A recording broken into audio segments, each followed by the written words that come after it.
गाना आ रहा है। ओके सर, बैनर सब है। एक लोग है, एक लोग। आप तेरे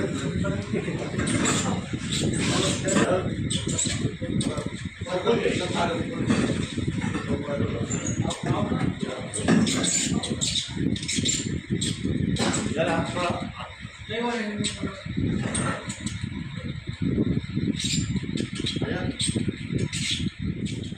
वन टू फोटो देख लीजिए।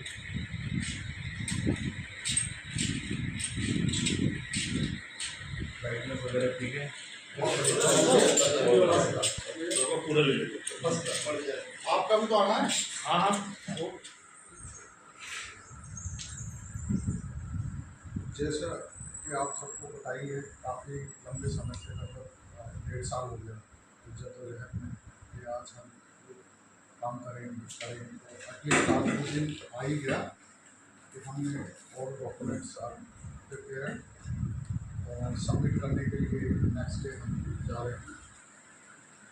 इसमें बहुत सारा टाइम ऐसा स्पेंड हुआ है, बहुत सारी खींचातानी भी हुई है और जो खींचातानी कर रहे हैं वो आज आने को भी तैयार हैं, और वो खींचातानी किस वे में कर रहे हैं ये समझ में नहीं आ रहा।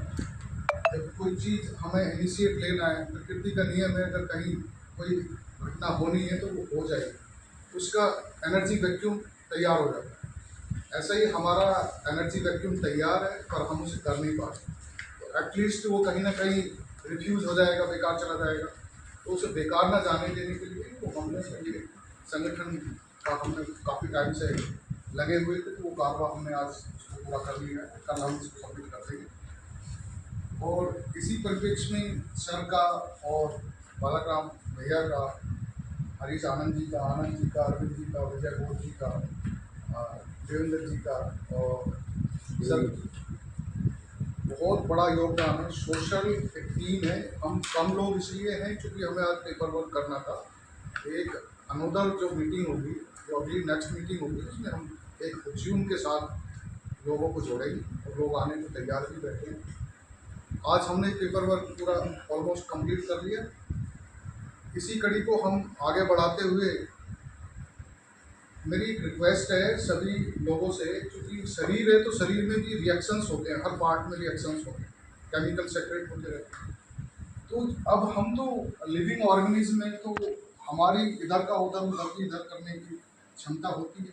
जैसे शरीर सारे रिएक्शंस को एब्जॉर्ब करके केवल बॉडी के लिए ही कार्य करता है, वैसे ही हमारी जो बॉडी है, बहुत सारे रिएक्शंस हमारे मन में होते रहते हैं, तो उनको वेस्टेज एनर्जी को गलत जगह ना लगाएं, उसको पॉजिटिव वे में लगाएं। कोई सुन रहा है मेरी बात, अगर मैंने कोई गलत की है तो मुझसे क्लैरिफाई करें। एक सबसे पहला मैं एक और चीज़ बोलूँगा कि हम जो मोबाइल्स में हम रिकॉर्डिंग्स करते हैं, बेसिकली हम जो सेपरेटली जीना चाहते हैं, मैं आपसे मन की किसी से बात करना चाहता हूँ पर उसने मेरी रिकॉर्डिंग कर ली, अब वो रिकॉर्डिंग कर ली तो मेरा और आपका मन जो है ना एकदम खत्म हो गया आज के बाद, क्योंकि मुझे पता चल गया कि आप मेरे लिए फेथफुल नहीं। तो ये जो चीज़ें हैं, रिकॉर्डिंग करना फिर उनको पब्लिकली कर देना, ये सब गलत है। हमें दूसरे लोगों से सीखना चाहिए। धम्म हमारा नेचुरल है और जीवन से लेके अंत तक सतत, बुद्ध ने कहा है सनातन शब्द हमारा है और हम सनातन शब्द से अलग जाने। हमें लगातार चीज़ों को करना है, तो लगातार चीज़ों को करने के लिए हमें लगातार, जैसे मैंने अभी कहा, जब इतने सारे केमिकल सेक्रेट हमारी बॉडी में हो रहे हैं तो वो बॉडी के लिए ही काम करते हैं, अगर उसके लिए नहीं काम करते। तो हमारी जो बॉडी है, मेरी सबसे रिक्वेस्ट है कि कोई भी चीज़ है उसको एक दूसरे से क्लैरिफाई करें, बात करें। नई बात बन रही है तो मीटिंग करें, सबको बताएं। जब तक नहीं बताएंगे तो कैसे काम चलेगा इसको। और चूँकि हम ज़्यादा लोग नहीं हैं, 11 लोग हैं अभी, और 11 लोग हम इसको इनिशिएट ले रहे हैं और आने के लिए बहुत सारे लोग तैयार हैं, तो वो भी आएंगे तो चीज़ें और बढ़ेंगी। तो बढ़ेंगी तो हमारी सबसे कड़ी जो कमज़ोर कड़ी वही है जो हम एक दूसरे को क्रिटिसाइज़ करते हैं। हमें क्रिटिसाइज़ नहीं करना है, कोई कमी है, कोई बात करनी है तो सीधे फोन मिलाओ और बात कर लो। सब में कम्युनिकेशन का माध्यम है सबके पास में, तो इन चीज़ों को ध्यान में रखते हुए किसी से ना करें। और दूसरा, हमें जो है लोगों को अभी जोड़ना है। बहुत सारे लोग आएंगे, कुछ अपने फायदों को ढूंढने के लिए आएंगे कुछ गलत काम करके भी यहाँ से चले जाएंगे, तो उनसे भी हमें बच के रहना है। दूसरा, किसी को भगाना नहीं है, भगाना इसलिए नहीं है क्योंकि ये जोड़ने का काम है, तोड़ने का नहीं है। तो यहाँ पे काम हुआ है, जो काम करता है उसको लगा के रखो, उसको अच्छी जिम्मेदारियाँ देते रहो, और जो लग रहा है कि काम दूसरा कर रहा है तो उसको साइड में थोड़ा सा उससे काम खींच लो, काम दूसरे को दे दो जो अच्छा करना चाहता है, तो उस पर हमें ज़्यादा ध्यान देना है। अब चूँकि सर ने ये सारी चीज़ें हमसे करवाई हैं, क्योंकि हमें तो आता भी नहीं था, तो सर ने हमने कहा कि ऐसे करो, हमने सारी चीज़ें की हैं, तो ये ऑलमोस्ट फाइनल है। तो मैं अब रिक्वेस्ट करूँगा कि सर अब आप ही हमारा मार्गदर्शन करेंगे, क्योंकि एक्सपीरियंस तो आप ही हैं, चाहे वो शिक्षा के क्षेत्र में हो, चाहे वो एजुकेशन के क्षेत्र में हो, उसके ज्ञान के क्षेत्र में हो, चाहे वो आप एज के क्षेत्र में भी देखें तो आप हमसे बड़े हैं। और मैंने बहुत सारे लोगों से मिला हूँ पूरे भारत में, और आईएएस भी रहे, कमिश्नर भी रहे, बहुत सारे लोग ऐसे आईपीएस भी रहे, पर मैंने जो सर में एक जिज्ञासा देखी है और जो चीज़ें देखी है, ज्ञान की जो अथाह क्षमता देखी है, और बुद्धिज्म की वृत्ति जो देखी है, वो मैंने अभी तक बहुत लोगों में मतलब रेयर कहने को मिल जाती है, पर वो चीज़ें मिलती नहीं है, ढूंढने से नहीं मिलती हैं। तो जैसे अभी सर के माध्यम से मैंने ये लोगो तैयार किया है, तैयार मैं करवा रहा था, पर सर से मैं गाइडलाइन लेता रहा, तो इसको बड़ा अप्रिशिएट किया जा रहा है। मैंने 2-4 लोगों को, सर के बगल के लोगों को मैंने शेयर भी किया, तो उनका जो व्यू था वो इतना ज़बरदस्त था कि तुमने जो लोगो बनाया है बड़ा ज़बरदस्त है। तो कुछ लोग इस पे जो जैसे अदर्स लोग हैं वो भी कर रहे थे कंट्रोवर्सी कि भाई नहीं ऐसा नहीं है, इसको नहीं देंगे नहीं, तो ऐसा कुछ भी नहीं है, क्योंकि स्कल्पचर जो है वो हमने बनाया हुआ है, तो हमें ये मिलेगा, रोकेगा नहीं, पीएसआई भी नहीं रोकेगा उसको, तो वो हमें मिल जाएगा। इसी कड़ी को मैं आगे बढ़ाते हुए मैं सर से कहूँगा कि सर हमारा मार्गदर्शन करें, और हमारे अपना जो आशीर्वाद है वो हमेशा हमारे साथ रहें। आरएसपी रिपब्लिकन समाज पार्टी की आज स्थापना हुई है, ग्लोबल पब्लिक स्कूल, और हमारे संस्थापक हैं डॉक्टर सत्यार्थी जी, आदरणीय बालकराम बोध जी, अरविंद बोध जी। तो मुलाकात हो जाए। जय भीम।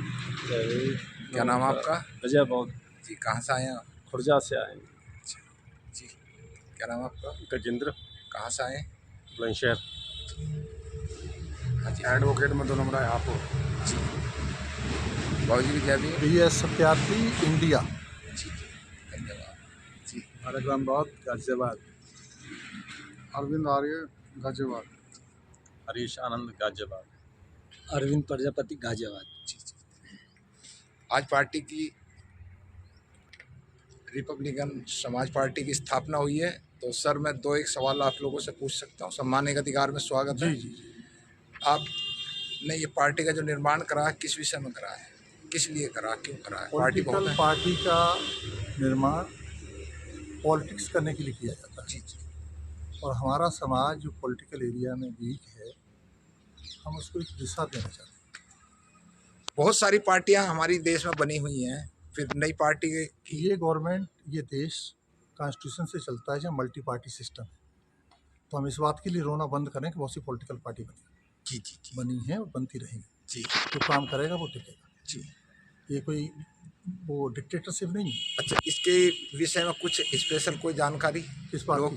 जो पार्टी पॉलिटिकल पार्टी की स्पेशल जानकारी है, वो आपका बहुत अच्छा क्वेश्चन है। ये बाबा साहेब डॉक्टर BR अम्बेडकर की थॉट पर है।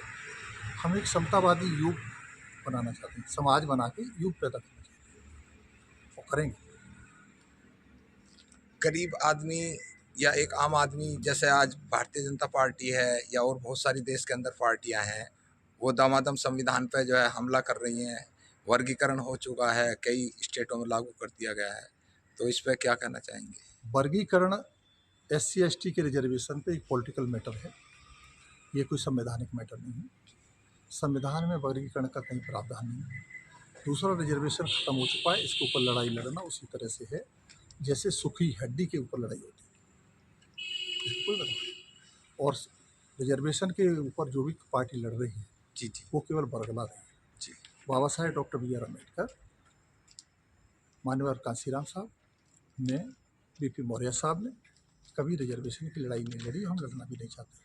हम समाज को सत्ता में हिस्सेदारी की बात करना चाहते हैं। Equitable resources, equitable distribution of resources, जितनी जिसकी सत्ता हो, जिसका हिस्सा है वो मिलना चाहिए।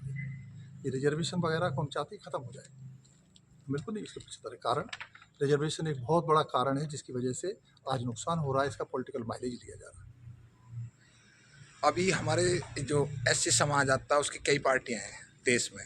बहुजन समाज पार्टी है, आज़ाद समाज पार्टी आ गई, आरपीआई है उससे पहली है, और भी बहुत सारी पार्टियां हैं। आपने भी एक पार्टी कर दी। अब एक वोटर, एक आम आदमी कहाँ कहाँ जाएगा? रिपब्लिकन पार्टी आपने नाम लिया, बाबा साहब की बनाई हुई तीसरी पार्टी थी जी। पहली पार्टी लेबर पार्टी थी, दूसरी SC/ST फेडरेशन थी, तीसरी आरपीआई थी। आरपीआई 30 सितंबर 1956 को बाबा साहब ने बनाई थी। बाबा साहब ने उस समय सोचा होगा कि समय समय पर पार्टी बदलती रहनी चाहिए, क्योंकि आवश्यकता बदल जाती है, मानसिकता बदल जाती है। इसी तरह से बहुजन समाज पार्टी आई, तो मान्यवर काशीराम ने बनाया।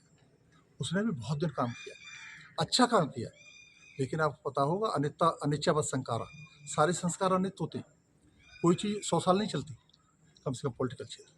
तो इसलिए ये पार्टी बनना गलत नहीं है, आगे भी बनेंगे, लेकिन सस्टेन वो करेगा जो काम करेगा। अभी दिल्ली के अंदर चुनाव होने जा रहे हैं, तो चुनाव की तैयारी है? फिलहाल ये हम तैयारी कर रहे हैं। दिल्ली ही नहीं, दिल्ली के अलावा और भी जगह वहाँ भी हम इलेक्शन लड़ेंगे। जी जी। किसी एक स्टेट के लिए नहीं। बड़ी ओपनिंग होगी कहीं देश में या दिल्ली जंतर मंतर पर? ओपनिंग ये मन से होती है जी। ये हमने कर दी तो ये चलती रहेगी। अच्छा, ये जारी रहेगी। जी जी। आप उसके राष्ट्रीय अध्यक्ष हैं? फिलहाल मैं राष्ट्रीय अध्यक्ष हूँ जी। जो कि कलेक्टिव रिस्पॉन्सिबिलिटी दी गई है। जी। पार्टी के लोगों ने हमें विश्वास किया, जी। हमें बनाया गया, हमने उसको उत्तरदायी। कोर कमेटी में कितने सदस्य हैं? कोर कमेटी में हमें 11 सदस्य हैं। वो 11 सदस्य वो हैं, वो सारे मिशनरी लोग हैं जी, जिन्होंने विश्वास जताया। तो ये केवल एससी समाज की लड़ाई लड़ेगी या जनरल की भी, ओबीसी सभी लोगों की लड़ाई लड़ेगी? हम उसकी लड़ाई लड़ेंगे जिसको आवश्यकता है। जी। यदि SC को ज़्यादा है हाँ तो हम उसकी लड़ेंगे। जी यदि SC की लड़ाई खत्म हो जाती है तो कोई और ज़्यादा भीख मांगता तो उसकी लड़ेंगे। जी जी। ठीक है, हम आवश्यकता के अनुसार लड़ेंगे, जहाँ पे जरूरत है वहाँ लड़ेंगे। बहुत बहुत धन्यवाद। बहुत साहब जय भीम। अभी बहुत सारी चीज़ों में गाजियाबाद NCR में आपका नाम चलता रहता है, तो अब पार्टी की स्पेशल क्या प्रोटोकॉल रहेगा जो लोग आपसे जुड़ेंगे, क्योंकि आपसे बहुत सारे लोग जुड़े हुए हैं? देखिए, हमारी पार्टी का जो उद्देश्य है वो एक लोक कल्याण का उद्देश्य है जी।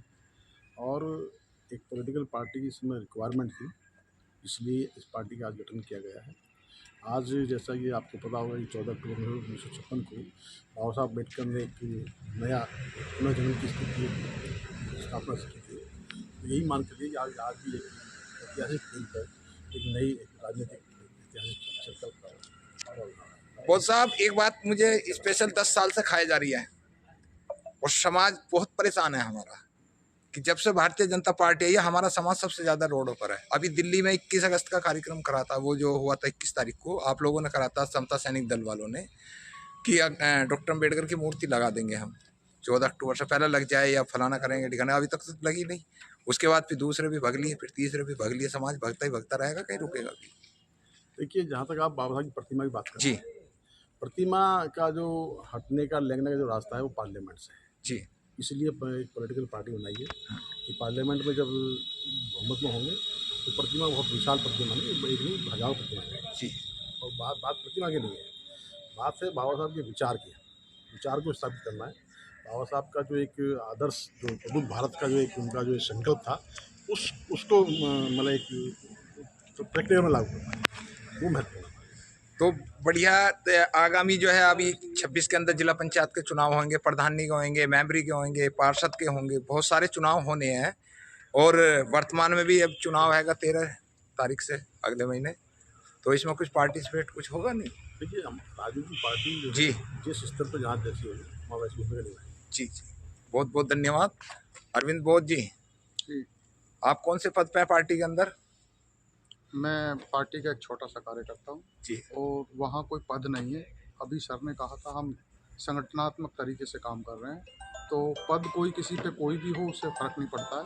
हमारे काम हमारा उद्देश्य है, काम की वैल्यू है। युवाओं को जोड़ पाएंगे पार्टी से? बिल्कुल। 2-2 फाइट होंगी आपकी समाज से, बहुत अच्छी बात है सर ने, लेकिन हमारी तरफ से शुभकामनाएं। उसके लिए आप सब लोग जो है जुड़े रहिए। रिपब्लिकन समाज पार्टी जिंदाबाद। और आज हमारे साथ बहुत सारे जो कार्यकर्ता हैं उन सभी का नमो बुद्धाय, जय भीम। सम्मानिक अधिकार को टाइम देने के लिए लाइक शेयर कमेंट जरूर करेंगे।